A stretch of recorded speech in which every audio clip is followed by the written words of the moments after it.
Well, my name is Mary Zimmerman, and when I was first asked to do this, I said to my husband, Mel, I don't have anything to say.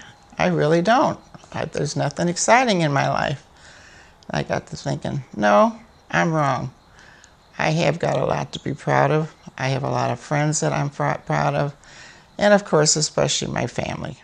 I was born to Frank and Dorothy Leitner in St. Louis, Missouri on September the 13th, 1931. So, as you all know, that makes me 90 years old. I went to parochial schools. I went all through grade school and high school. And as a child, I always loved dancing, tumbling, acrobatics, etc. And I had a very good friend named Bee who also did that too. She went all through school with me, dancing school, etc. That when the war broke out, World War II, USO was formed, and that is a United Service Organization that was started by President Roosevelt. And the purpose of the organization was to give servicemen an opportunity to get help if they needed it in any shape or form. But the main thing they gave to the servicemen was live entertainment. My dad, I think I mentioned that he was also a musician, so he was also in the limelight of show business. He helped us put an act together, and it was a tumbling act where we did a lot of tumbling back and forth, timing back and forth. I'd lay on the floor and she would put me up on her feet, things like that. It was just a typical acrobatic tumbling act. So Mel was there with his brother and we were doing these shows, and Bee kind of set her eyes on Mel. And I didn't, he really didn't interest me too much. But Bee was kind of infatuated with him. So he asked me out, Mel did, and I went. Although he took me to a very nice place, it was at that time the American Theater, which was all live entertainment. Not cheap at that time neither, everything was. But no, we had a nice time, but I didn't think much of him. No, it was not love at first sight. But as he came around more and more, yes, it was definitely love. So it was, our wedding date was an experience. It was in June, and the temperature was something like we've had these last couple of weeks, pushing 100 degrees. But you got to realize in 1949, there was no air conditioning like it is today. And like I said, my mother made my dress, and it was a long sleeve dress. I almost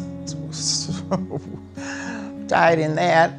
And that was kind of the way of life. You got together, you found someone, you loved them, you got married, and you were no sooner married and now you're anxious to have your family. So that's the way we were. We got married in 49 and my first child was born in 51. And oh my goodness, we were thrilled, my parents were thrilled, Mel's parents were thrilled, Mel was, it was just a happy, happy time. And like I said, at that time, we were living in a 2-family flat upstairs.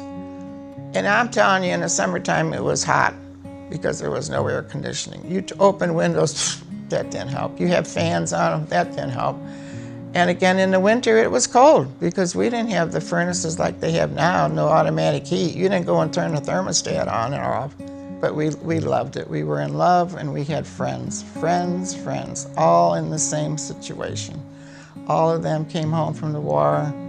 They were all in the same boat. So our first daughter was born, Darlene. Of course, she was the apple of Mel's eye at the time.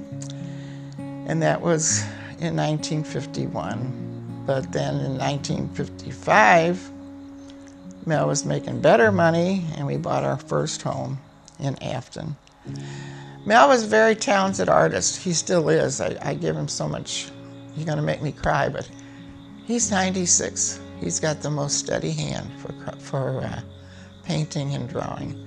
So he was very talented, and he was very lucky, very fortunate, I should say, not lucky. He was fortunate, God was with us, that he got a nice job as an artist, and he went up from there. And who comes along but Diane, our second born? Well, she was never in the house. She was always outside, either upside down or tumbling. That was her.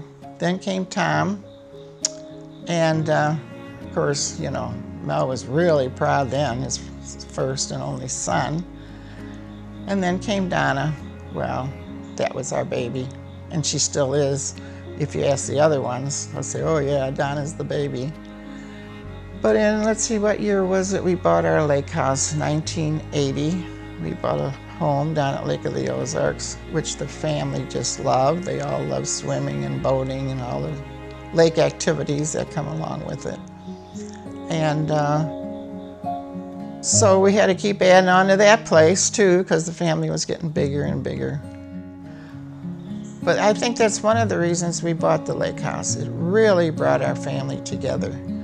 We were together almost every weekend, all of us. I mean, they were sleeping on the floors, and we had to step over them at night to go to the bathroom, and we just had great times, great times. And now I'm so happy for my children, because now they are experiencing the same thing. Try not to take things too serious.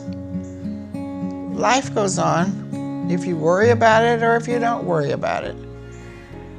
I do worry sometimes, especially with my own family, because if anybody's sick and that, but my faith, my religion, might sound corny, but that's the way I believe. I pray a lot for things that are going wrong, and I just put it all in the hands of God. I mean, what else can you do? So I try to be lighthearted most of the time, not try to show my worries, and try to understand if people don't want to do things the way I would. I try to understand, well, that's the way they want to do it. I don't know if that's answering any of what you're getting at, but that's what I feel. Dear Grandma, happy birthday to you.